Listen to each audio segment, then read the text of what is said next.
Nouvelles technologies, univers numérique et innovation. Voici une tasse de tech avec Alain McKenna et Pascal Forget. Bonjour tout le monde, bienvenue à un nouvel épisode d'une tasse de tech, édition aérienne, parce qu'il y a beaucoup de questions de sans-fil et d'ondes et de choses qui se captent dans les airs. Alain McKenna ici avec Pascal Forget. Pascal qui est en édition Swarovski, je vois ça là, Pascal. J'espère que ça va bien et que ça rayonne pas trop dans ton coin. Oui, ben c'est mon nouveau look. J'ai décidé d'être comme les rappeurs avec des bijoux clinquants. Je voulais pas me faire des grills sur les dents. Mais ceux qui nous regardent sur YouTube peuvent voir que en ce moment, j'ai un écouteur avec des cristaux Swarovski, rien de moins. Vos écouteurs de Motorola, on vous en parle dans nos critiques de produits à la fin. Mais avant, on a une émission chargée, comme tu le dis, aérienne. Chargée mais aérienne de téléphone. On va parler de téléphonie, téléphonie par satellite, téléphone minimaliste offert chez TELUS. On va parler de Cogeco qui lance son sans-fil à la maison. On va parler de cuisine de précision. On va parler de nouvelles télé-recus. On va parler de nouveautés Pixel, de Chrome OS, d'Android, d'intelligence artificielle. Fallait que je le mentionne. Surprise! On va parler d'intelligence artificielle. On va parler de Commodore. Ça va chercher de la nostalgie chez moi. Et on va parler aussi de disques durs. Le disque dur, oui, parce que ça existe encore, ces choses qui nous permettent de faire tout le reste, essentiellement.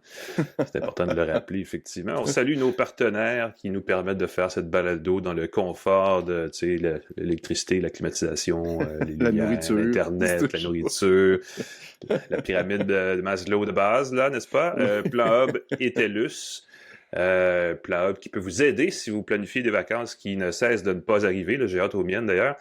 Peut vous aider à trouver peut-être une eSIM ou un forfait pas cher, incluant de l'itinérance si vous sortez du pays.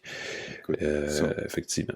Puisqu'on parle tout de suite d'une nouvelle de TELUS qui m'a surpris à partir du 17 juillet, donc à partir d'aujourd'hui, pour ceux qui nous écoutent en ce moment, les téléphones Light Phone sont offerts chez TELUS avec des forfaits. Donc directement de chez Light Phone, on peut commander un téléphone avec un forfait TELUS, forfait qui est à partir de 40$. C'est pas le forfait le plus grand, qui contient 10 gigs de données et 10 000 minutes.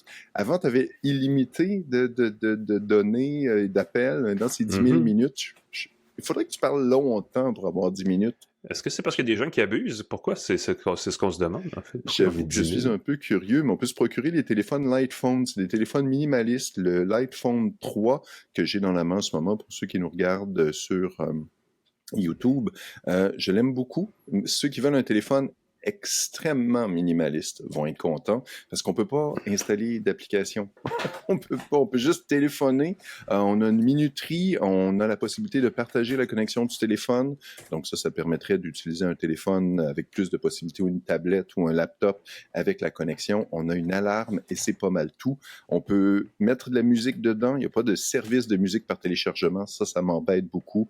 Il n'y a pas d'application de service, d'application pour déverrouiller sa domotique, pour déverrouiller un Bixi, pour commander un Uber. Il n'y a pas ces options-là. Fait que faites attention si vous voulez des fonctions, là. Mais si vous voulez un beau téléphone minimaliste qui fait câbler, qui est moderne, qui a un affichage OLED noir et blanc, super joli, les Light Phones sont en vente chez TELUS. Jetez un coup d'œil là-dessus. Ça m'intrigue beaucoup. Je pense qu'il y a un courant d'intérêt et d'engouement pour retrouver sa capacité de se concentrer et d'attention avec les téléphones minimalistes. Précisons que ces téléphones-là ne sont pas plus autorisés en classe que les autres.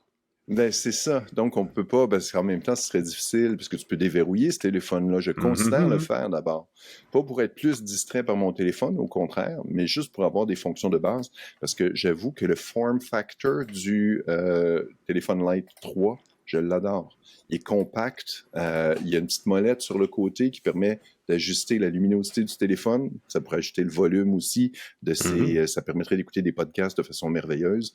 On peut le faire d'ailleurs. Oui, il y a une option pour les podcasts. Ça, j'ai oublié de le mentionner. Si vous écoutez une tasse de tech, vous pouvez le faire avec un iPhone 3, mais on n'a pas des applications de podcast comme Podcast et compagnie qu'on pourrait utiliser. L'iPhone 3, l'iPhone 2 sont offerts chez TELUS si jamais vous en avez envie. Notre partenaire TELUS, merci TELUS. Voilà. Merci Pascal. C'est une bonne transition vers les nouvelles de la semaine, nos espressos de tech à une tasse de tech. Vous avez compris qu'il y a un concept caféiné derrière, tandis que Pascal s'hydrate très bien à base de boissons caféinées.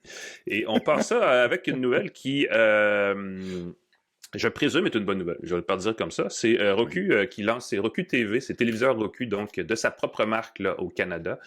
Roku, vous le savez, font des clés HDMI, des petits récepteurs numériques pour la télé depuis des années. Roku, qui initialement est né d'une idée qui était, mon premier contact avec lui, c'était un streamer de musique numérique, qui était une espèce de gros cylindre en aluminium, et qui devait, à un certain moment donné, être la division matérielle de Netflix. Et ça s'est évidemment jamais concrétisé. Donc, Roku, maintenant, fait cavalier seul, j'aurais dire comme ça. Mais ils agrègent et ils accueillent au-dessus de 200 chaînes télé ou des centaines d'applications de streaming aussi sur leur plateforme. Et ils ont décidé, tant qu'à faire ça, de vendre leur propre téléviseur. On pouvait avoir déjà des téléviseurs Roku au Canada, mais c'était des marques tierces, TCL, entre autres, et d'autres. Visio, je pense. Oui. Bref, et là, on aura la marque le système Roku d'exploitation Roku dans ton téléviseur. Exactement. On va avoir celui d'LG ou Samsung. Ben voilà. Ou Google, effectivement. Deux gammes de téléviseurs vont être lancées. Il y a une série de base qui s'appelle Select. C'est des modèles de téléviseurs 4K, donc quand même assez détaillés, à QLED, donc quand même assez lumineux aussi, dont la dimension fait de 50 à 75 pouces. Ça commence à 420 $. Ça va un petit peu au-dessus de 1000 $ pour les plus gros modèles. Il y a des modèles aussi qui vont être lancés cet automne de 32 à 40 pouces, donc des petits téléviseurs, quoique à une autre époque c'était énorme, mais c'est maintenant rendu petit, dont le prix de détail démarrera à 200 $. Ça va être quelque chose. Ça va être lancé plus tard cet automne. Et l'autre série, c'est une série qui s'appelle Plus, donc une série haut de gamme, le haut de la gamme chez Roku, qui inclut entre autres de l'atténuation locale, le fameux local dimming, qui permet d'avoir des plus gros contrastes, compatible avec les normes Dolby Vision, Dolby Atmos, donc plus de qualité visuelle, plus de qualité sonore aussi. Et ça inclut une télécommande vocale pro. Donc, on pourrait parler à votre télécommande. La télécommande est rechargeable, donc les batteries sont scellées. Il y a aussi un mode main libre. Tout ça à partir de 55 pouces et de 650 $. Il y a différentes fonctions intégrées. On essaie de distinguer en disant aussi, on peut aussi rendre le matériel, le téléviseur physique, un peu plus simple à utiliser. Il y a notamment une fonction de Smart Picture. Vous appuyez et automatiquement le réglage s'ajuste selon que vous regardez la télé, un film, vous faites du jeu vidéo, vous faites autre chose. Donc ça, c'est quand même pas si mal. Il n'y a pas de sortie pour écouteurs sur les téléviseurs. Donc, vous ne pouvez pas brancher un écouteur ou une sortie audio. Par contre, il y a une antenne Bluetooth. Donc, vous pouvez jumeler un appareil sans fil par Bluetooth. C'est un plus et un moins parce que des fois, il y a ce décalage de quelques millisecondes qui peut poser problème si vous n'avez pas un récepteur Bluetooth assez récent. Mais sinon, ça rend... Évidemment, on peut jumeler ces écouteurs Bluetooth. Il y a pas mal plus d'écouteurs Bluetooth, je pense, en marché de nos jours qu'il y en a avec une prise sonore. Oui. Donc, c'est même pas rien. Et il y a aussi la localisation de votre télécommande intégrée. Donc, si vous perdez votre télécommande, vous demandez à votre téléviseur, et pouf, vous la trouvez. Évidemment, c'est compatible avec l'application Roku sur mobile qui permet de jumeler plein d'affaires, de créer des chaînes et d'étendre un peu la portée de la chose. C'est une belle addition au marché canadien des téléviseurs où le prix ne cesse de baisser. Je vais dire ceci. On aura peut-être l'occasion de reparler des téléviseurs Roku, mais pour avoir eu un téléviseur TCL pendant quelques années dans le sous-sol qui était basé sur Roku, quand on paye pas cher pour un téléviseur, le téléviseur ne vaut pas cher. Et souvent, on utilise des composants et des connecteurs de qualité insuffisante. Dans le cas du téléviseur TCL que j'ai eu, puis après 2 ans, il a cessé de fonctionner. Et c'était simplement un détail parce que c'est un téléviseur, c'est une dalle de 75 pouces. J'entends encore le système Roku fonctionner, mais l'écran est noir et c'est simplement quelque chose au niveau du processeur graphique du téléviseur qui est trop cheap pour gérer une entrée HDMI avec Roku TV et tout le reste. Puis tu dis, tout ça fonctionne, sauf peut-être genre un petit transistor dans la patente. Et ça fait qu'un appareil aussi gros que ça devient un déchet électronique et c'est un peu fâchant. Avant, tu achetais un téléviseur qui était énorme de 24 pouces cathodique. C'est quand même fou. Ça coûtait 3000 $ un téléviseur cathodique de 24 pouces. L'image était analogique, un peu dégueu. Mais tu pouvais aller dans ton Radio Shack, tu pouvais aller dans ta boutique d'électronique et tu avais des tubes, ton téléviseur. Et tu pouvais remplacer les tubes. Quand un tube brûlait, tu remplaçais ton tube et tu pouvais réparer ton téléviseur. Un téléviseur réparable, avec les télés numériques. Ouais. C'est ça. Tu pourrais avoir des modules faciles à remplacer. Tu pourrais avoir 3, 4, 5 blocs derrière que tu détaches puis tu remplaces pour 100 $. Tu te casses pas la tête. Bim bam, tu remets ton téléviseur à neuf. Mais non, on n'a pas pensé à ça. C'est un peu dégueu. C'est un peu étrange. Oui, ce que je trouve, moi, mon commentaire éditorial sur les téléviseurs Roku, j'aime beaucoup Roku, ça fait longtemps, ils mettent à jour leurs appareils et tout. L'inconvénient, c'est un risque, il me semble, de brander tes propres téléviseurs tant que tu offrais. C'est un peu comme quand Google s'est mis à offrir ses propres téléphones. tu as comme le modèle flagship, le porte-étendard. Et là, tu as toujours le soupçon, si je prends un téléphone qui a le moteur Roku, mais qui n'est pas de Roku, est-ce qu'il est meilleur? Est-ce qu'il est moins bon? Il est-tu moins cher? Et j'ai l'impression que c'est pour stimuler probablement la compétition des compétiteurs, mais les compétiteurs pourraient dire « Hey, nous, on passe à un autre système d'exploitation et puis tant pis pour vous, Roku », parce que Roku, ils ont des revenus avec ce qui est sur la télécommande, ils ont des revenus de paquets. Il y a la publicité intégrée, il y a plein d'affaires, oui, c'est ça, donc chaque téléviseur Roku rapporte de l'argent à Roku à quelque part, donc ils peuvent te le vendre à prix très bas. J'ai bien hâte de voir. J'en ai reçu un. J'en ai un énorme dans ma cuisine en ce moment. Il faut que je le déballe. Bien hâte, je vais t'en reparler, c'est certain. Je vais vous en reparler, c'est certain. Rappelons-nous que Roku a aussi le Roku Channel qui comprend plein de contenus gratuits, mais en anglais. Oui, mais il y en a un petit peu. Il n'y en a pas tant. Il devrait en avoir plus. Il devrait en avoir plus parce que c'est pas plus compliqué d'aller chercher le contenu francophone ici. Exact. Parle-nous de cette rumeur, Pascal, de la fusion de Chrome OS et d'Android. On pensait que c'était dans la poche et finalement, ce n'est pas le cas. Oui, c'est ça. J'ai vu la rumeur circuler. J'ai sauté de joie parce qu'on en avait parlé de la fusion d'Android et de Google, d'Android et de Chrome OS. On parlait du côté de Mac, de la fusion entre macOS et leur logiciel pour les iPadOS. Du côté Android, ça ferait du sens de combiner Android et Chrome pour que ce soit qu'un système. Mais ce que Samir Samat, et là je cherche son titre officiel, Samir Samat qui est une des bonzes de Google, qui a dit de Google. Je pense que c'est Google directement. Il dit que, OK, il y a beaucoup d'intérêt sur la fusion entre Chrome OS et Android, mais, ce qu'on fait, c'est qu'on bâtit Chrome OS sur Android. Fait qu'on va pas nécessairement fusionner. Il semble qu'ils n'ont pas à court terme qu'un seul système. Ça va être, on va utiliser Android pour améliorer Chrome OS. OK. Pour rendre ça plus facile, plus rapide.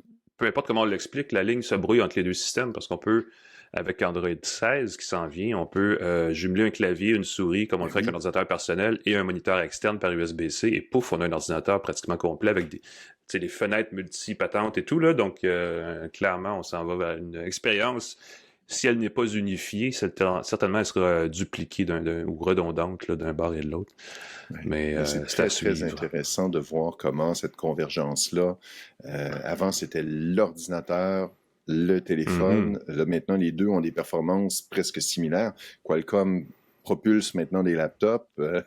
C'est quand même vraiment impressionnant là, d'avoir que ça ferait du sens qu'il n'y ait une seule expérience au niveau logiciel pour les développeurs. Je disais quelque part que chez Google, c'est un peu comme chez Microsoft à une autre époque où c'est les unités à l'interne qui se chamaillent pour peut-être pas perdre leur job ou leur niveau d'influence au sein de l'entreprise, plus que le désir de bien servir l'utilisateur. Donc, il y a évidemment, il y a des notions aussi qui sont liées à l'adaptation du système aux bons appareils, mais quand même...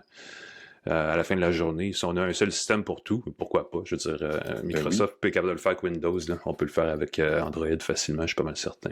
Veux-tu qu'on parle tout de suite, qu'on saute dans notre super plan de match, qu'on parle tout de suite de Made by Google le 20 août? Puisqu'on est sur Google, continuons sur Google, parce que la nouvelle a fuité cette semaine que l'événement annuel Made by Google allait avoir lieu le 20 août prochain, t'as raison. L'année dernière, ça avait eu lieu à Mountain View, en Californie, et cette année, on fait ça à New York. Pour aucune raison. Il y a des bonnes raisons, mais nous, ça change absolument rien dans nos vies. Le 20 août, donc, on va présenter en direct sur YouTube et un peu partout sur le web la conférence où on dévoilera la prochaine génération de téléphones chez Google. Là, on est rendu au Pixel 10, au Pixel 10 Pro, je présume au Pixel 10 XL, je ne sais plus, c'est un peu mêlant, et au Pixel 10 Pro Fold, parce que la rumeur dit qu'il y aura une nouvelle génération améliorée du téléphone pliable aussi, en plus de tous les autres. On parle d'un processeur Tensor G5 qui serait sous le capot et qui serait évidemment plus performant que le processeur actuel. Je ne sais pas à quel point on peut inciter davantage chez Google sur le fait que, hey, on a Gemini, whoopidou, on peut faire des choses avec ça, mais on risque d'en entendre parler beaucoup aussi. J'ai hâte de voir. L'élément que j'ai retenu sur les téléphones et le Pro Fold, parce que cette semaine, la semaine dernière, le Samsung a lancé son Z Fold 7, et donc ça fait jaser du côté des téléphones pliables, mais on aurait un téléphone IP68, donc prêt à tout en termes de résistance à l'eau et à la poussière, qui serait aussi plus durable en termes d'autonomie, qui aurait une grosse batterie. Je lui souhaite d'être un petit peu plus mince, un peu plus portable que son prédécesseur, parce que c'est toujours le fun quand on a un appareil léger et compact dans sa poche. Mais on verra bien. Il y a aussi question d'une nouvelle Pixel Watch, qui serait la Watch 4, elle aussi offerte en 2 formats, comme la Pixel Watch 3. Je ne sais pas si on va grossir le diamètre de la version plus large de cette montre, mais ce serait pas mal le fun. À part de ça, qu'est-ce qui pourrait être nouveau dans le Made by Google? Écoute, il est question depuis 2 années, 2-3 ans maintenant, du fameux projet d'un casque de réalité virtuelle combiné, le projet Muhan avec Samsung. Peut-être qu'on pourrait voir des nouveautés annoncées. Il y a une entente avec un fabricant de lunettes aussi, qui a été annoncé il y a quelques semaines, qui pourrait nous mener vers la mise en application du système Android XR qui a été présenté à Google I.O. là, au début de l'été, en fait, Android XR, c'est l'espèce de logiciel, de plateforme de réalité étendue de Google que Google aimerait voir adopté par les fabricants de lunettes, comme les Meta, les lunettes Smart Glasses de Meta et de Ray-Ban, et maintenant d'Oakley. Donc, il semble y avoir un futur chamaillage à venir dans ce créneau-là pour savoir qui a les meilleures lunettes. Clairement, on ne s'en sort pas, là. Mais j'ai hâte de voir, parce qu'Android XR, en prototype, pour l'avoir essayé, c'était vraiment très bien. Il y avait même un petit écran dans le coin de la lentille où on pouvait voir des éléments visuels. Mais quand même, il pourrait avoir quelque chose comme ça à Made by Google cette année. C'est de bonne heure, le 20 août, pour lancer des téléphones. La période des fêtes est rendue même avant que l'été se termine. Donc, c'est bientôt, on va avoir le Noël des campeurs avec des nouveaux téléphones Pixel. Ça va permettre de créer de l'engouement. Il y a peut-être des trucs qui vont être lancés du côté d'Apple. Il n'y a pas des trucs qui s'en viennent du côté d'Apple, d'ailleurs. Il y a toujours des trucs qui s'en viennent du côté d'Apple, mais on essaie probablement de voler un peu le momentum d'Apple en étant juste avant eux, parce que Apple, c'est, je pense, mi-septembre, quelque chose comme ça d'habitude. Donc, à suivre chez Google. Je ne sais pas si ça va aider Google à récupérer du marché qui, semble-t-il, là, sa plus grosse part de marché, je pense, est au Canada. Les téléphones Pixel, c'est au Canada qui sont en plus grand volume, en termes de part de marché, pas en termes de volume absolu, là, mais à quelque chose comme 3,5% du marché. C'est quand même une fraction. C'est 5%. De très bons appareils. Ceux qui ont goûté, c'est dur, sont sympathiques, sont bien faits. S'ils étaient un petit peu moins cher, ça permettrait de se démarquer lors de la décision d'achat, de prendre le risque d'abandonner la famille iPhone. Puis la plupart des gens qui abandonnent reviennent plus en arrière, fait que c'est quand même assez fascinant. Ben, l'intégration de Gemini aide. Il y a aussi dans les téléphones Pixel la plus récente version d'Android et aussi une antenne satellite, parce qu'on peut utiliser des fonctions satellites sur les Pixels. Et probablement que Rogers voudra en profiter pour parler de sa nouvelle solution. Qui est notre prochaine actu, Pascal? Ben oui, il ne faut pas oublier la notion de Cogeco qui lance son sans-fil. Mais si tu veux qu'on parle tout de suite de réseau satellitaire... On va rétro-pédaler. Ben oui, une à la fois. Et voilà, une à la fois, mais il ne faut pas l'oublier parce qu'elle est bonne aussi. Rogers lance son réseau satellitaire en partenariat avec Starlink. La bonne nouvelle pour les amateurs de technologie, c'est que vous pouvez l'essayer gratuitement en bêta. Oh oui! Donc, même si vous avez... Et c'est ça qui est fantastique, c'est que même si vous n'avez pas encore vous n'avez pas de compte chez Rogers, vous pouvez vous inscrire, demander l'essai gratuit de la connexion satellitaire jusqu'à fin octobre 2025 ou plus tard. Donc, c'est quand même août, septembre, octobre, presque 4 mois. Ça laisse le temps de l'essayer, ben oui. Pour avoir essayé ça gratuitement. Vous avez droit à 500 MB de données pour message. Pas des données pour la navigation web, pas pour les appels. C'est uniquement pour envoyer des messages par satellite, donc dans des zones où vous n'êtes pas dans des couvertures de réseaux cellulaires standards. Vous allez pouvoir utiliser la connexion satellite. Par la suite, c'est 10 $ par mois pour la première année, 15 $ par mois ensuite. Ça, c'est le genre de choses qu'après 1 an, tu rappelles puis tu payes moins. Il est moins, Alain, je mentionne. Tu rappelles régulièrement ton opérateur pour dire « Hey, je veux pas payer plus. Ma facture est passée de 10 à 15. Pourquoi? » Tu demandes, ils vont te donner probablement un rabais. Mais c'est quelque chose d'assez amusant. Tout ce que tu as besoin, c'est un téléphone qui est compatible avec une eSIM. Donc, tu entres ton numéro. J'avoue que depuis ce matin, j'essaie de faire l'abonnement, mais ils me disent « on ne peut pas autoriser votre demande. Il faut que vous appeliez nos services. J'ai bien hâte de voir, mais je suis très, très curieux. Essayez-le. Si vous êtes amateur de technologie, vous voulez l'utiliser, essayez, testez le système satellitaire de Rogers. Ben oui. Beau cheval de Troie, t'offre un service gratuit pendant un certain temps, puis si t'aimes ça, ben, tu vas peut-être clair penser qu'il y a une stratégie de conversion derrière ça. Ben oui, c'est certain. Derrière ici. Cogeco, qui lance son écoute, sans-fil. parlant de changement de réseau, si vous êtes curieux et ça vous intéresse, Cogeco a annoncé cette semaine le lancement à venir dans les prochaines semaines de leur service sans fil au Canada. En fait, ça va être lancé dans 12 grands marchés régionaux un peu partout à travers le Canada. La liste est disponible, là, Cogeco l'a annoncé. Je ne l'ai pas sous la main, mais ça inclut le Grand Montréal, bon, les grandes villes, vous pouvez imaginer. Il y a différents éléments de nouvelles. Déjà, le réseau est actif. Il est utilisé par des gens qui sont un peu en bêta, si on veut. Au Québec et en Ontario, donc ça permet à Cogeco de tester la machine un peu. Le service, les tarifs, les appareils, tout ça, ça reste à être annoncé plus formellement, mais Cogeco agit comme un opérateur virtuel, l'appellation exacte c'est MVNO.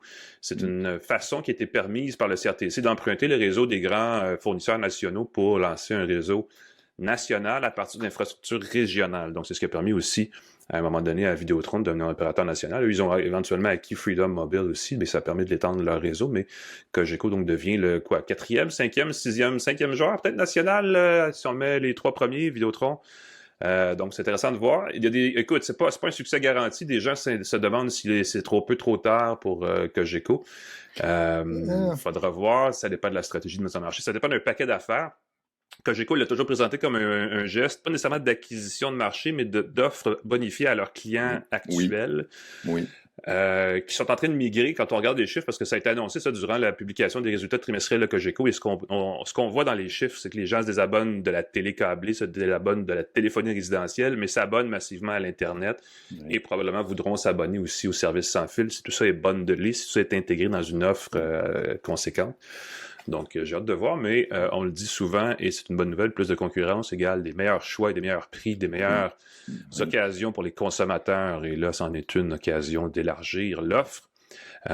Donc, c'est à suivre ce lancement. C'est dans les prochaines semaines que ça va se faire. Oui, si je peux me permettre, en région urbaine, on a plusieurs opérateurs qui sont proposés, mais pour les services à la maison d'Internet et de téléphonie, souvent on est pris avec Cogeco. je dis ça avec toute la gentillesse parce qu'on du monde, s'est partagé la carte des régions, entre opérateurs, exactement. Fait que t'as Bell, t'as Cogeco, et donc, quand on a peu de compétition, le fait d'ajouter en plus l'option cellulaire va permettre, j'espère, d'offrir des meilleurs prix plutôt que d'avoir affaire avec un fournisseur pour sa téléphonie cellulaire et un deuxième pour le réseau domestique. Je pense que ça va être une belle offre. Fait que ça, moi, je pense que s'ils font une offre intéressante de jumeler, faites passer votre téléphone, combinez vos factures et on vous offre un meilleur prix. Ça risque en région d'avoir beaucoup de succès. En région urbaine, peut-être moins, mais on ne se rend pas compte de l'impact que ça peut avoir. Puis, il ne faut pas oublier que quand des compagnies comme Cogeco travaillent fort en région pour établir un réseau où la densité de la population n'a rien à voir avec celle des villes... c'est un autre genre de défi. C'est ça, c'est un autre genre de défi. Fait que s'ils peuvent offrir aussi un forfait cellulaire avec un beau combo, je vais en parler à mes parents. C'est une bonne idée. Oui, quand ça sera lancé, ça va s'en venir, c'est imminent. On va sauter, suis-moi un peu Pascal, parce qu'on va y aller pêle-mêle, parce qu'on a un peu mêlé nos affaires, mais parlez-nous de ce disque dur de Seagate de 30 téraoctets. Il me semble que ça commence à faire beaucoup, là. Ah, c'est gigantesque, Alain. Écoute, je me rappelle, il n'y a pas si longtemps, dans ma tête, c'était hier, évidemment, le temps passe vite, mais je me souviens que j'étais tellement content d'avoir vu un disque dur de 250 gigaoctets qui était en solde pour seulement 300 $. Puis là, j'étais revenu là, tout tremblant. J'avais l'impression que c'était une erreur de prix, tellement que c'était pas cher, 250 gigs de données pour seulement 300 $. Là, pour 839 $, Alain. 839 $. Et tu as la possibilité d'avoir 10% de rabais si tu t'inscris au bulletin de nouvelles de Seagate. Tu peux t'acheter... tu peux t'acheter, donc on parle de moins de 800 $. Tu peux avoir un disque dur de 30 téraoctets. C'est un disque dur Iron Wolf Pro. Fait que c'est un disque dur qui est conçu pour un usage dans des serveurs, dans des centres de données, pour un usage qui roule 24 heures sur 24. 5 ans de garantie.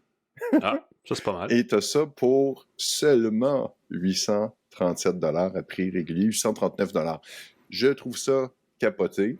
Ben, écoute, je me rappelle d'avoir démonté mon premier ordinateur qui était un 386, donc c'est pour ceux qui savent ce que ça veut dire, ça vous rajeunit pas. Le disque dur était gros comme facilement un grille-pain. Il faisait, je pense, 64 mégaoctets et c'était le fin du fin. Donc, oui, clairement, on s'en va quelque pas des part. gigaoctets, on parle de milliers d'octets. C'était une époque où on installait des logiciels sur 14 disquettes, donc c'était effectivement une autre époque, mais le progrès n'arrête pas. Et écoute, 30 téraoctets sur un disque dur, on est à quelques téraoctets sur des cartes SD aussi là, maintenant, donc c'est quand même... Oui, c'est incroyable comment la densité du stockage de données et le coût a baissé. Ouais. C'est la loi de Moore du stockage, il doit en avoir une.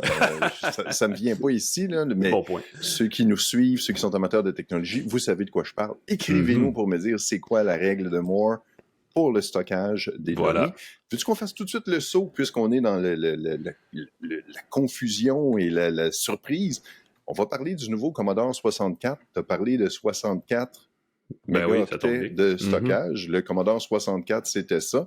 C'était 64 kilo-octets. Oui, c'était kilo-octets. Ben oui, c'est ça le truc. C'est fou. On est vraiment dans un autre sens. On parle de kilo-octets, on parle de milliers d'octets.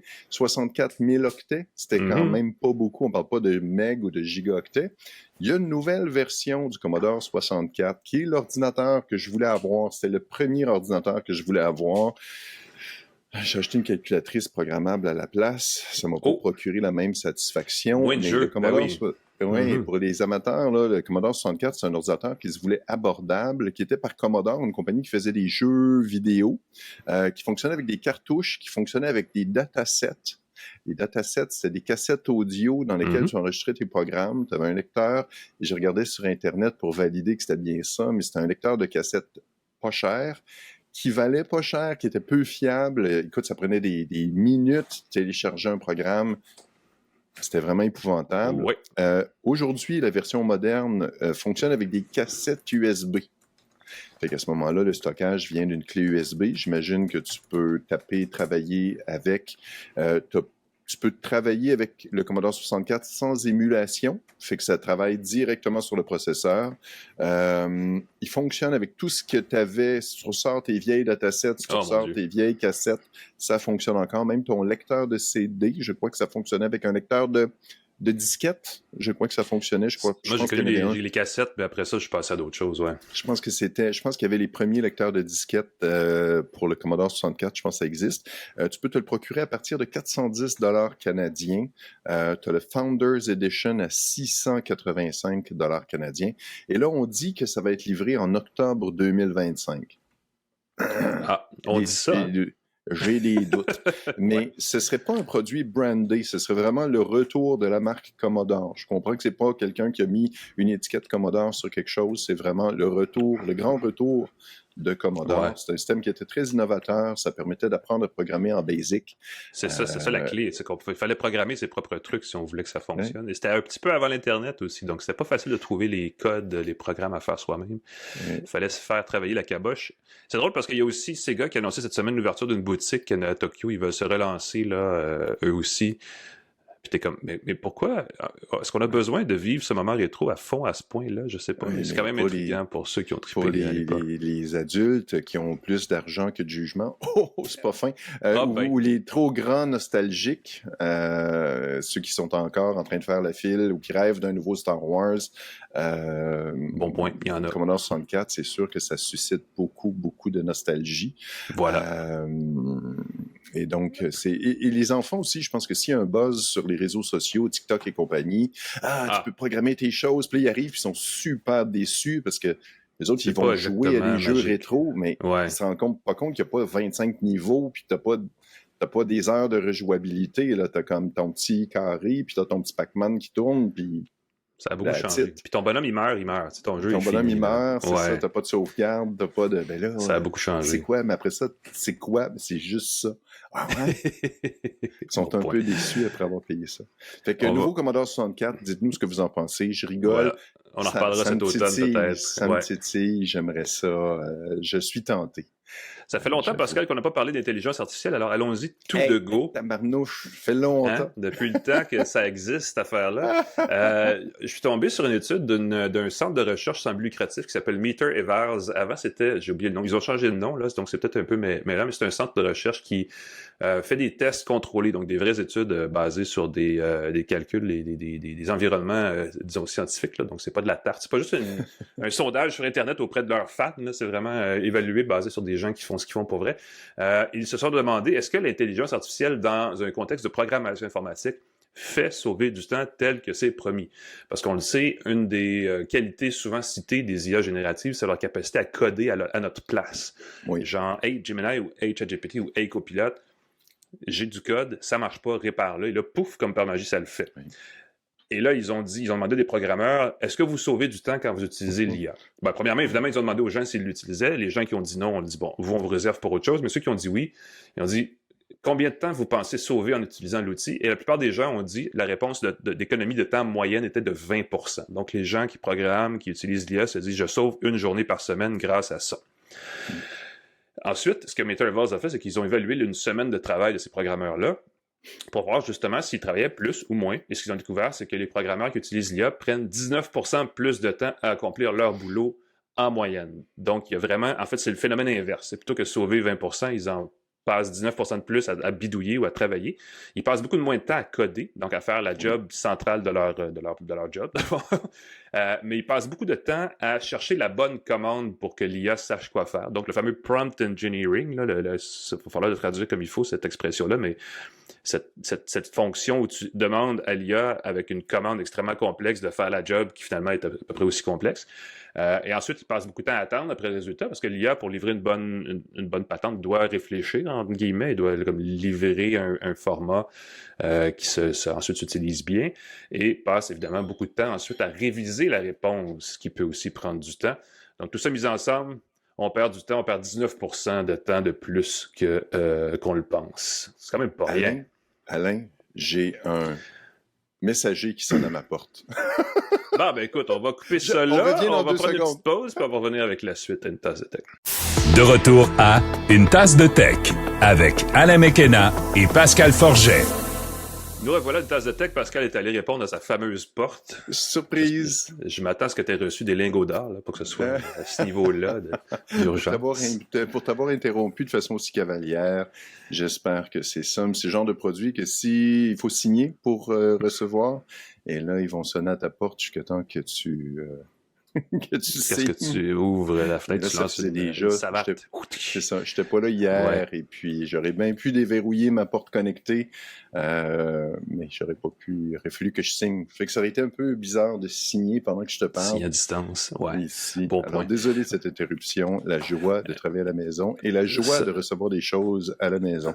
Ça va nous laisser l'occasion de parler plus largement de la dernière nouvelle, en fait, qui était quand même assez intéressante parce que c'est issu de... On en a parlé déjà ici, j'en ai parlé dans le passé à bien des endroits, puis là, la presse a récupéré le sujet en parlant avec Patrick Pierrat, qui est notre bon ami d'InfoBref, qui, Patrick, on le sait, originalement a lancé Branchez-vous, est un entrepreneur du web depuis des années, et là, a pris la tête du CA d'un projet qui s'appelle, je pense, La Nouvelle Place, qui est un projet de réseau social entièrement québécois, initié par notre ami Steve Proulx, qui lui-même est un travailleur du web numérique, qui, de mémoire, s'occupait d'une agence de contenu web qui s'appelait 37e Avenue, qui, donc, ont lancé cette idée de comment on peut donc déjouer les effets négatifs des réseaux sociaux qui, évidemment, ont des algorithmes assez obscurs, ont un modèle publicitaire assez agressif et ont, dans l'ensemble, un impact qui est pas seulement positif, et je le dis très poliment, sur notre comportement en ligne, sur notre comportement en général, qui mène à beaucoup de désinformation, qui mène beaucoup à d'effets de chambre d'écho et donc qui polarise beaucoup la conversation publique et qui défavorise aussi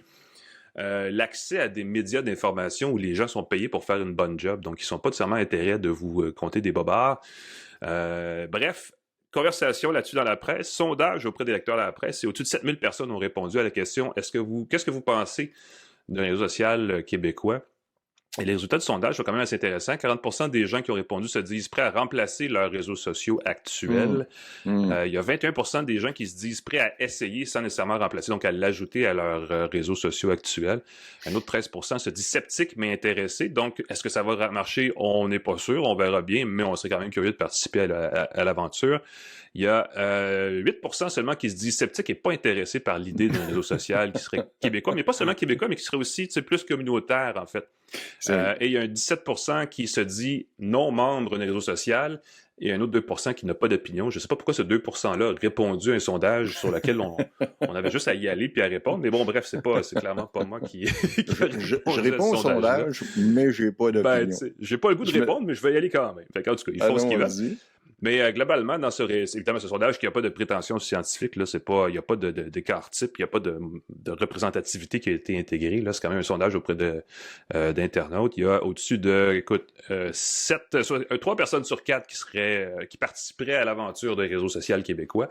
Il y a différentes choses à apporter dans la nuance de ce projet-là, parce qu'à la base, qu'il soit québécois ou algérien ou peu importe, ça change pas grand-chose. C'est le modèle, en fait, je pense, qui est important. Et ce qu'on avait du côté de Nouvelle Place comme ambition, c'est de créer un espace où on recommanderait du contenu, où les médias, en fond d'information, les médias qui sont bloqués par Facebook, entre autres, auraient une place publique qui serait pas bloquée. C'est un peu ambitieux comme projet de déloger une entreprise comme Meta, là, qui a à peu près la moitié de l'humanité est connectée à ces réseaux. Ce que Patrick Pierrat disait à la presse, entre autres, c'est que, tu sais, Blue Sky est un exemple, Mastodon un peu moins, mais quand même dans la même veine, qui a de la place pour des petits réseaux sur le côté. C'est pas faux. Il y a quelqu'un qui a créé à partir d'une instance Mastodon un petit réseau social québécois qui s'appelle Club, QLUB, donc il y a quelque chose à faire là. Même si concrètement, c'est pas une grosse différence par rapport au mastodon de base. Mais il y a effectivement ce mouvement vers des réseaux sociaux décentralisés qui commencent à s'installer. C'est beaucoup des réseaux sociaux qui ressemblent à Twitter. Blue Sky, c'est comme le petit frère de Twitter, en gros, là, avec différents algorithmes où on favorise plutôt le partage de contenu qui vient de sources d'informations légitimes. Donc, il y a quand même juste moyen de tweaker les algorithmes, dans le fond. On n'empêche pas le partage d'informations de sources légitimes, contrairement à ce que Meta fait, si tu veux. X n'empêche pas le partage de contenu, mais s'il détecte l'URL d'une source de médias qu'il n'aime pas, il va déprécier sa valeur dans son algorithme et ce sera moins partagé. Alors que Blue Sky peut l'amplifier et qu'un réseau social québécois pourrait privilégier les contenus créés chez nous par des sources locales. Donc, ce serait une façon aussi de créer cet espace. Parce que c'est un peu ça que tout le monde dit. Nous, nos réseaux sociaux sont des places publiques numériques et les gens en font bien ce qu'ils veulent, ce qui n'est pas vraiment vrai parce que on le voit surtout sur Instagram et sur Facebook, à quel point ils poussent la publicité et les contenus payants pour générer des revenus toujours de plus en plus importants. Donc, on ne privilégie pas le contenu généré organiquement par les gens, mais plutôt celui créé pour générer des revenus. Donc ça, c'est un problème. Donc on voit qu'il y a quand même un appétit, je dirais, pour ces réseaux qui ne seraient pas une grosse machine à faire de l'argent. Et ça, je trouve ça sain, tu vois. Ça suit un mouvement qui existe ailleurs dans le monde, aux États-Unis, entre autres, où des petits réseaux communautaires existent.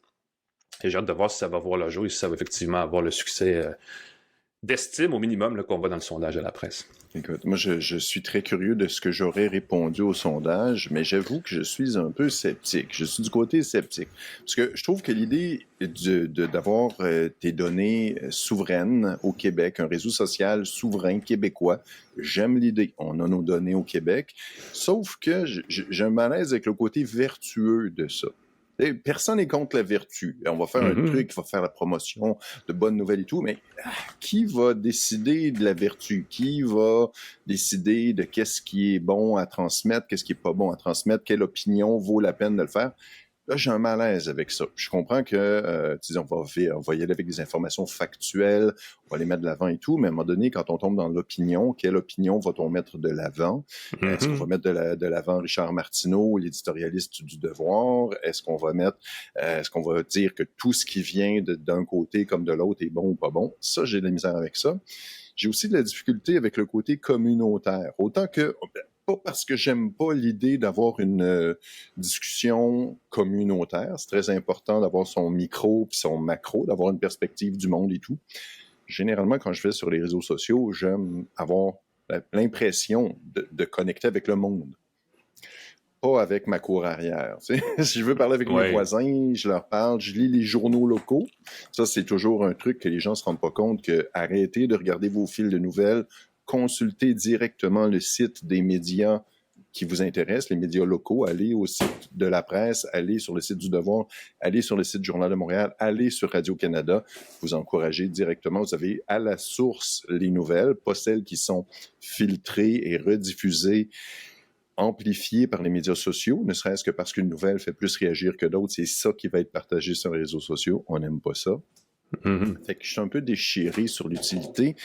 Ce qui pourrait être intéressant, je pense, comme alternative, c'est de dire, OK, sur Mastodon, sur Blue Sky. Blue Sky, en ce moment, c'est là que je suis. Je suis un peu découragé de voir qu'à chaque jour, il y a des faux comptes qui me suivent. Ben Et oui, je ben me c'est dis, ça. il me semble qu'il y a quelque chose qui cloche là, avec on parle d'intelligence artificielle puis de ses miracles. Quand tu as une madame célibataire de Bordeaux qui veut se connecter avec moi, puis qui est connectée avec 250 monsieur célibataires, puis il y a quelque chose qui va pas. Il me semble que ce serait... C'est pas normal Exact. qu'il y ait autant de faux comptes flagrants qui soient là. Des madames qui montrent des photos de leur popotin ou des photos qui sont piquées d'actrices porno ou des choses comme ça, ou des plugs du service Je dirais ceci, ça va dans le sens de ce que tu c'est dis. gênant. Il y a un réseau social qui n'a jamais vraiment décollé ici, qui s'appelle Nextdoor, qui se voulait cette espèce de réseau Oui. communautaire Oui. de quartier, Oui, qui justement a jamais vraiment décollé parce que ça a rapidement été victime de cette avalanche de faux comptes, de fausses... Parce que Voilà. souvent, ça agit un peu comme une espèce de vente de garage perpétuelle sur ces plateformes-là. Oui. Hey, j'ai une vieille affaire, j'ai un vieux vélo à vendre. Oui. Et il se crée évidemment beaucoup de faux comptes et de faux contenus qui essaient juste de voler l'identité des gens et l'information, Oui. ou même carrément l'argent du monde. Donc, c'est vraiment ça la partie désagréable de la chose, effectivement, qui va être le défi d'un réseau social qui aurait éventuellement du succès. Ouais, donc c'est pas gagné d'avance. Fraudeurs qui te disent article à $0. OK, tu m'offres combien pour? Ah non, j'ai mis $0, c'est juste pour attirer votre attention. Puis tu fais, OK, tu veux vraiment faire affaire avec des gens comme ça. Tu te rends compte que la personne n'est pas pantoute dans ton quartier puis que c'est des bots qui sont derrière ça. Fait que ce que je me dis, que pourrait être le fun, ce serait d'avoir des comptes officiels, soit qui sont recommandés puis qui font la promotion du contenu québécois à des sites officiels que tu dis, OK, abonne-toi, puis un peu l'équivalent sur Blue Sky des listes de recommandations, là. Les recommandations, tu peux créer une liste, dire, OK, voici des médias, voici des journalistes, voici Starter Pack québécois. Officiel, entre guillemets, je sais pas comment le dire, mais où on dit... c'est la même question que derrière le panier bleu. Est-ce qu'on avait besoin de créer un site commercial entier alors qu'on aurait pu créer une force commerciale qui est présente sur les plateformes dominantes? Ben oui. Et c'est toujours un peu ça le défi, effectivement. Donc, c'est pas réglé d'avance. Voici, mais encore une fois, comment on fait pour avoir patte blanche? Moi, je suis un chroniqueur québécois. Oui, mais t'es pas du bon côté, ou on n'aime pas tes opinions, ou t'as pas assez publié. Ça devient un peu délicat. Et le fait d'être... mentionné dans cette liste-là, évidemment, pas te cautionner, ce qui fait que c'est délicat, encore une fois, qui décide de la vertu de cette liste-là. Il faut seulement payer un petit crochet bleu à 10$ pour être authentifié. C'est ça. Sur Twitter, tu te cassais pas la tête, tu étais vertueux, tu avais ton crochet. Sur Blue Sky, encore une fois, c'est un service qu'il faut que tu fasses la demande, où on va reconnaître certains comptes, mais je comprends qu'il suffit de tweeter, d'envoyer des messages dans Blue Sky 20 fois par jour, puis de t'abonner à 20 000 comptes, et puis boum, tu as ta certification. Ouais. C'est un à peu, suivre, donc. Mais il y a quand même il y a un intérêt, il y a une offre et une demande. Donc, j'ai hâte de voir comment ça va se terminer, mais clairement, ça progresse. Donc, ça va être à suivre. On connaît ces gens-là, on va leur reparler, on les invitera quand ça sera rendu quelque part. Mais de mémoire, c'était d'ici la fin de l'année, je pense qu'ils voulaient lancer quelque chose. Donc, on touche soit d'ici Noël ou au début de l'année prochaine. À suivre, donc, si vous avez des questions, des commentaires, des opinions sur la question des réseaux sociaux et du réseau social québécois éventuel qui réglerait tous les problèmes de l'univers numérique connu, écrivez-nous sur les réseaux sociaux. Hein, ça fit, voilà. Alors, on prend une petite pause, on va chercher nos gadgets et on revient tout de suite après ceci à Une tasse de tech avec nos essais de la semaine. Restez là. De retour à Une tasse de tech avec Alain McKenna et Pascal Forget. Bienvenue à Une tasse de tech. C'est le moment de parler de nos gadgets. On va commencer avec celui de Pascal parce que, premièrement, je vais te faire l'exercice. Il faut que tu nous le présentes à la caméra. Et clairement, ça n'a pas l'air très léger. C'est du lourd. C'est du lourd, Alain. Une plaque de cuisson à induction Breville qui m'apparaît, ma foi, idéale pour les gens qui ont un petit bachelor, là, ce petit appartement pour une personne qui a besoin d'espace. Oui, écoute. C'est une plaque de cuisson assez extraordinaire parce que j'ai certaines obsessions, Alain. Les claviers, les appareils minimalistes pour taper. Et la cuisson de précision. Depuis que j'ai lu le livre de Moderniste Cuisine, les thermomètres de précision, la cuisson sous vide et compagnie, ça me rend heureux. Et j'ai vu que Breville a lancé un truc qui s'appelait le Control Freak. Il y a la version maison, la version professionnelle, sont très similaires. La version pro a des petites options de plus, mais j'ai reçu la version Control Freak Home et ça rend heureux, Alain. Ah, c'est complètement fou. C'est une plaque de cuisson par induction, donc c'est un rond. Ceux qui ne voient pas sur YouTube, j'ai montré ou jeté un coup d'œil Control Freak de Breville, qui permet de contrôler la température de cuisson précisément de 25 degrés à 250 degrés Celsius. C'est assez extraordinaire. Il y a un capteur qui mesure plusieurs fois par seconde la température. Et donc, on pose sa poêle. Ça peut être n'importe quelle poêle compatible avec la cuisson par induction. Ça peut être une cocotte en fonte. Ça peut être une plaque en fonte. Et avec le petit affichage, on peut décider la température au degré près de sa cuisson. Là, tu disais, mais à quelle température fais-je cuire tel aliment? Il y a un menu qui te guide pour cuire les œufs, si tu veux les pocher, si tu veux les faire revenir, si tu veux les faire. Et encore plus fort que ça, si tu veux, tu peux brancher aussi une sonde thermique qui va permettre de contrôler la cuisson de ton rôti, de dire, OK, je garde la température intérieure, ou quand on atteint telle température, arrête la cuisson, ou encore pour de l'huile ou de l'eau, parce qu'on détermine la transmission de la chaleur n'est pas la même selon si tu utilises de l'eau ou de l'huile.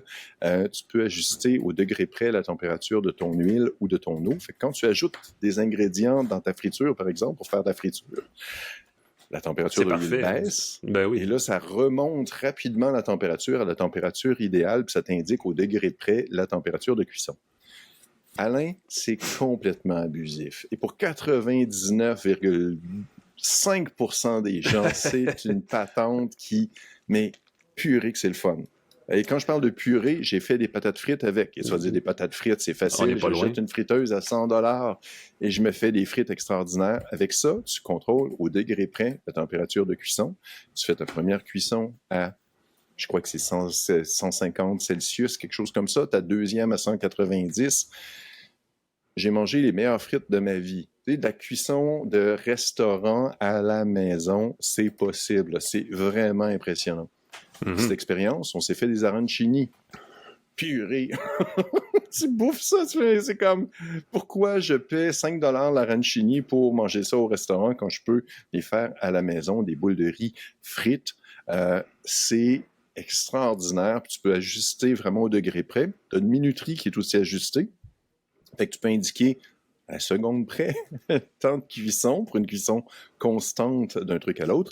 Et tu peux enregistrer tes températures préprogrammées. Fait qu'une fois que tu as décidé que telle température était bonne pour telle recette pendant tant de temps, tu peux préprogrammer et tu peux y accéder dans ton petit menu.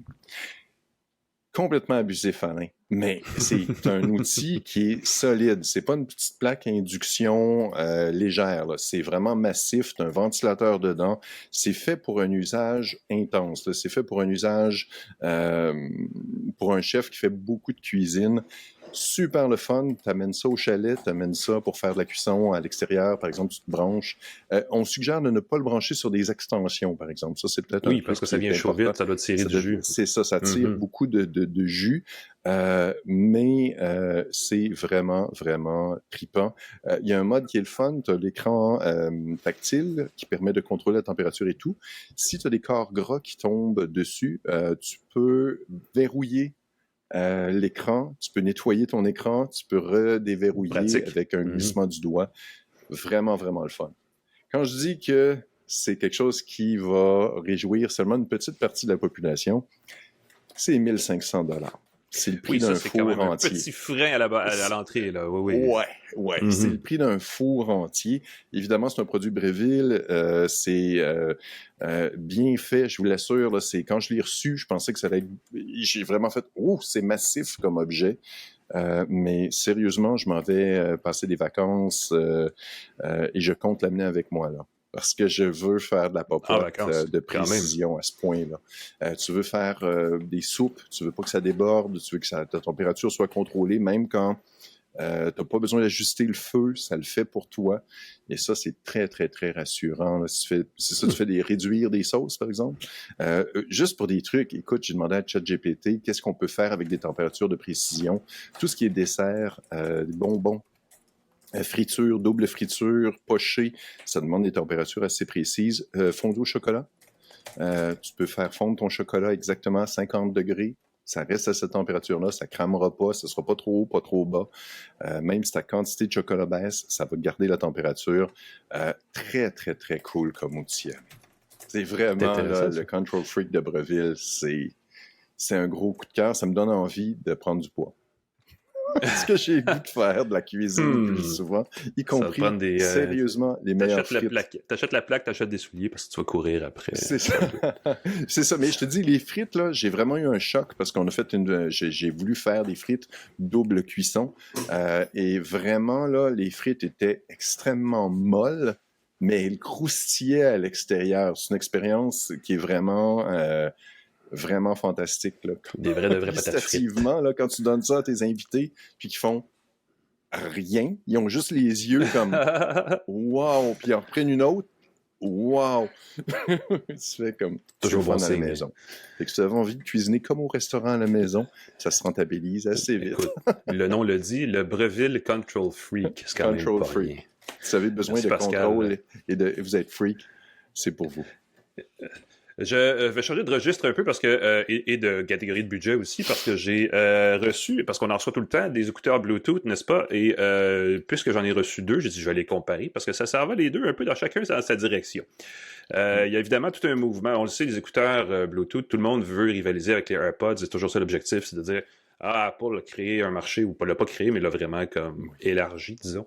Et on veut tous faire la même chose. Et dans ce créneau-là tombent les écouteurs que j'ai en main ici, qui sont les noirs, parmi les deux, qui sont les Buds 4 de la compagnie OnePlus. OnePlus, on en reparle souvent ici parce qu'ils sont extrêmement agressifs ces jours-ci sur le marché canadien. Ils lancent sans arrêt plein de nouvelles affaires. Et ça, c'est leur plus récente nouveauté, des écouteurs de 170 $, ce qui est quand même une particularité. Ils sont vraiment extrêmement abordables pour ce qu'ils offrent. Et de l'autre côté, on va en parler un peu après, on en a parlé déjà un peu au début de l'émission, les Buds Loop de Motorola, eux, ils sont plus chers. J'ai l'impression qu'il va exister une version moins chère de ça plus tard. Pour l'instant, on lance cette version-là qui est garnie de cristaux Swarovski. Donc, qui s'adresse à des gens qui cherchent un certain lifestyle. Oui, c'est un objet. Parce que c'est comme une grosse boucle d'oreille à diamant, oui, sur l'oreille. Ça convient pas à tous les styles, et ça convient pas à tous les goûts nécessairement. Et dans ce format-là, il coûte 400 $. Il y a une autre particularité, et on en reparlera tantôt, c'est que ce sont des écouteurs ouverts, c'est-à-dire qu'on les enfonce pas dans son canal auditif, on les dépose dessus et ils pincent la conque de l'oreille, n'est-ce pas, pour se tenir en place. Et la batterie est derrière l'oreille. Et là, les choses se passent de ce côté-là. Je vais vous parler des OneBuds Plus. Wow, bon lapsus. Je vais vous parler des OnePlus Buds 4 d'abord, parce qu'on a vraiment fait quelque chose de bien en termes de rehaussement de la qualité de ces appareils-là, qui sont essentiellement des écouteurs d'entrée de gamme chez OnePlus. Si vous allez sur le site web, vous allez voir, ils ont comme plusieurs générations de ces écouteurs-là, dont le prix est vraiment ridicule. Je pense que les OnePlus Buds 3 coûtent 100 $, je pense. Et c'est quand même pas des mauvais écouteurs, mais les 4 sont vraiment une coche au-dessus. Entre autres choses, on a changé la configuration des haut-parleurs. On a des transducteurs, devrais-je dire, en 2 formats. Donc, on a 2 voix, 11 mm pour les gros sons, la basse un peu, et 6 mm pour les sons plus fins. Ça permet d'avoir une plus grande modularité dans le son. J'utilise des mots à plusieurs syllabes parce que ça fait très savant, mais en gros, ça veut dire qu'on a en principe un son plus riche sur toute la gamme du spectre, des basses aux notes plus aiguës.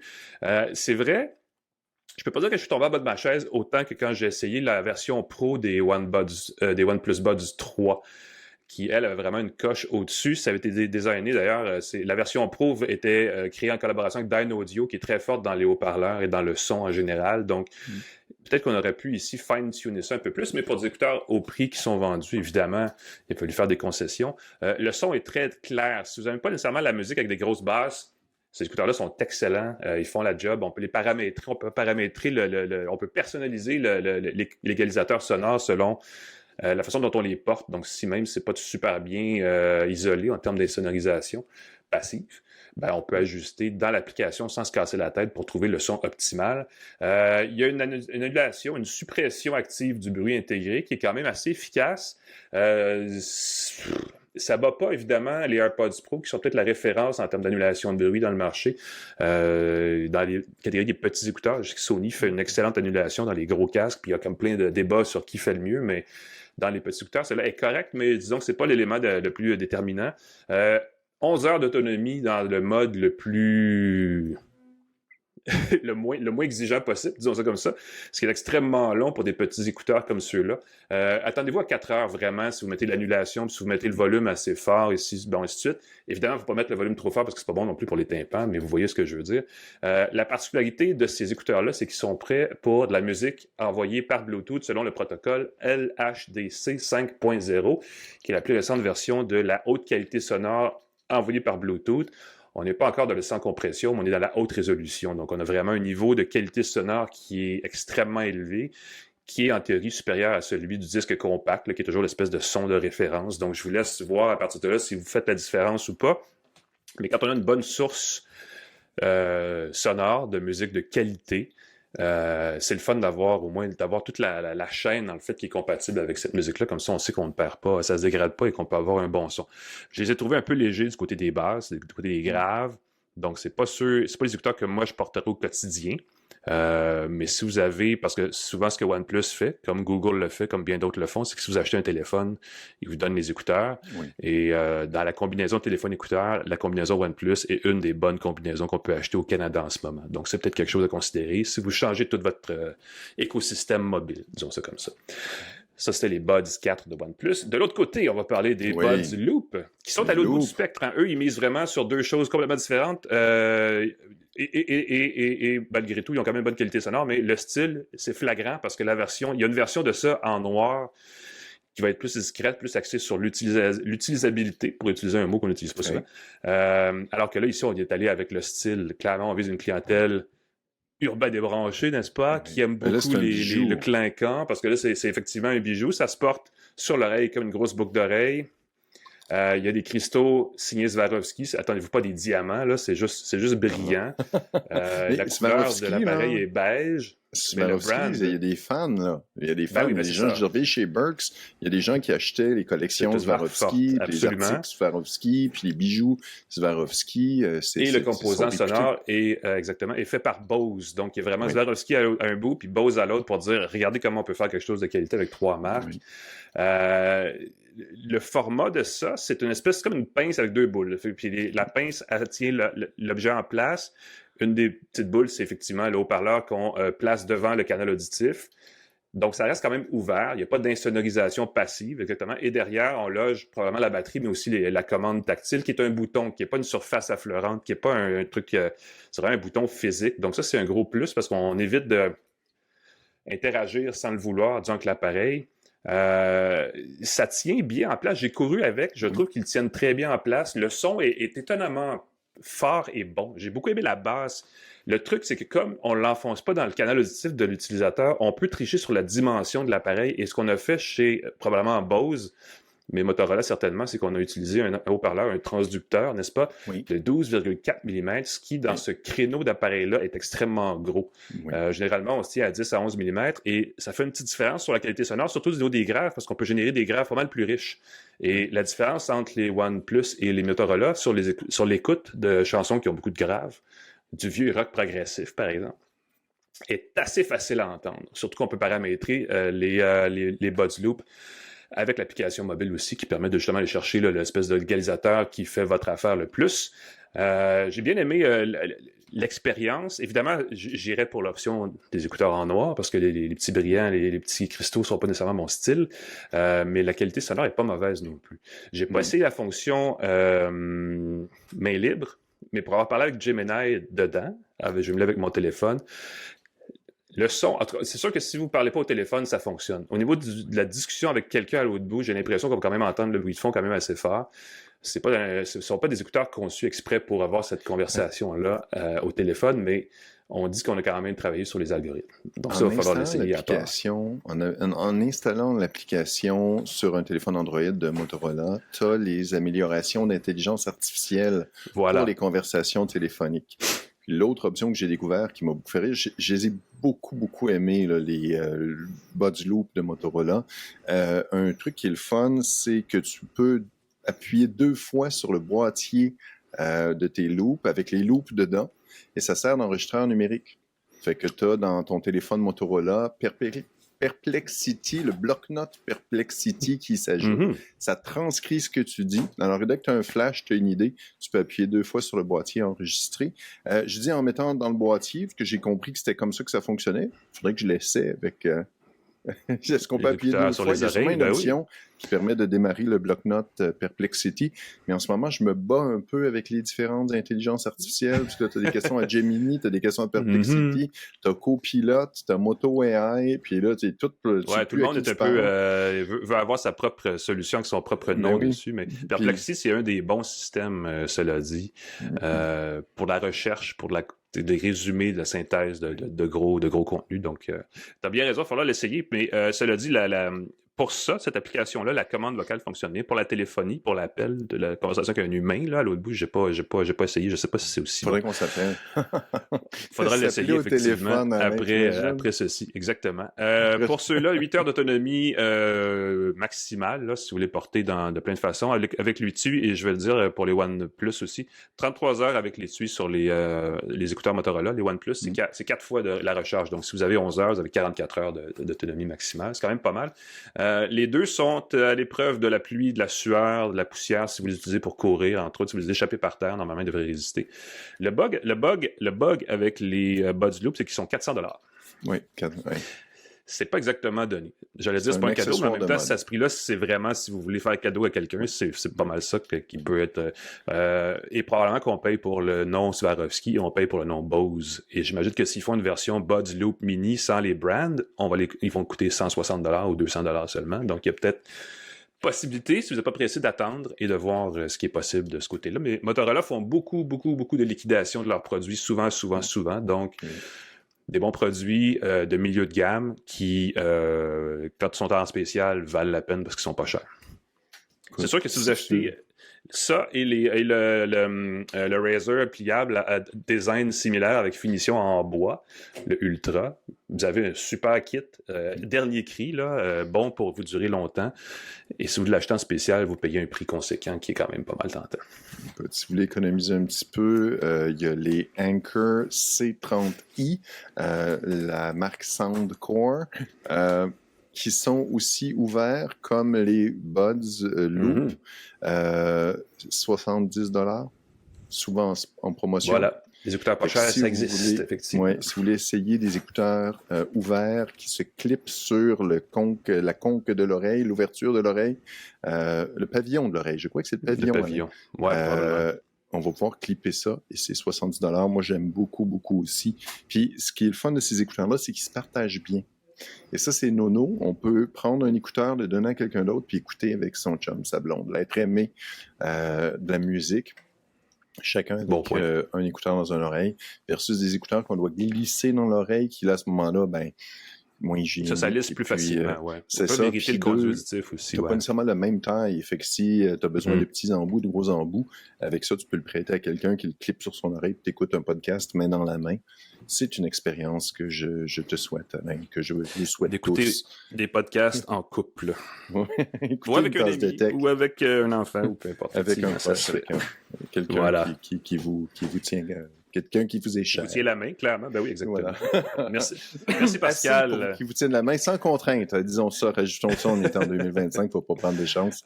Bon point. Sans contrainte, Alain, de façon consensuelle et agréable. On remercie nos partenaires. Sur cette note, ben oui, voilà. TELUS, Plan Hub, Planet Hoster, merci d'être là. Planet Hoster, regardez dans les liens dans notre podcast, vous avez un rabais, si vous voulez un gros rabais sur votre hébergement de site web, si jamais vous voulez, c'est québécois. On parlait de souveraineté des données tantôt, ça peut être une belle option. Cogeco Média pour la mise en onde, qui vont lancer bientôt un service sans fil, surveillez ça près de chez vous. Sérieusement, si vous êtes déjà abonné de Cogeco pour votre service téléphonique ou d'Internet, vérifiez, ils vont peut-être vous proposer d'avoir un bon forfait. Essayez ça va peut-être vous faire économiser beaucoup. On peut venir sur pascalforget.com, je vais mettre des billets sur les produits dont je parle, y compris le fantastique Control Freak. Faut juste que je prenne une coupe de photos de plus. Je suis tellement énervé quand je fais de la cuisson avec ça que j'ai oublié de prendre des photos de ce que je fais de délicieux. Mais je t'assure, les arancini et les frites m'ont un peu fait manques des moments pleurer. Instagram chers. Moi, si j'étais Oui. plus actif sur Instagram, j'avais envie de mettre en scène ma vie pour titiller les gens. Je ferais fortune. Alain, je te jure, des expériences merveilleuses. Mais je suis égoïste. Je les vis pleinement sans les partager pour me mettre en valeur. Cogeco Média pour la mise en onde, pascalforget.com et Alain McKenna, on peut te suivre dans la presse, entre autres. J'ai bien hâte de te revoir. On va prendre une petite semaine. Moi, je m'en vais. Ben là, c'est les vacances. On va en profiter un peu. Ben oui, on va faire du bien. Mais... On va se recharger les batteries, n'est-ce pas? Tels les appareils hautement sophistiqués que nous sommes. Ça fait toujours du bien. On vous souhaite, et si vous ennuyez, ennuyez-vous pas, premièrement, mais si vous ennuyez, on a des archives, on a 10 saisons. C'est la fin de notre 10e saison en ce moment même. Donc, profitez de l'occasion pour aller revisiter nos archives. On en a qui sont excellentes. On en a une couple où les micros ont fait quelques petits grésillements. Donc, il y en a pour tous les goûts. Vous pouvez tester des écouteurs de haut de gamme si ça vous tente pour voir si ça marche pour vous. Sinon, on vous souhaite un bon milieu d'été parce qu'on va revenir quelque part juste avant la rentrée pour relancer la 11e saison d'une tasse de tech tout le monde. Donc, il n'y aura pas de quiz à la fin ou rien. C'est pas compliqué, mais prenez soin de vous. Passez des belles vacances. On se revoit plus tard, moi je ne sais même pas quand, dans quelques semaines, avec de nouvelles versions d'une tasse de tech. Salut tout le monde!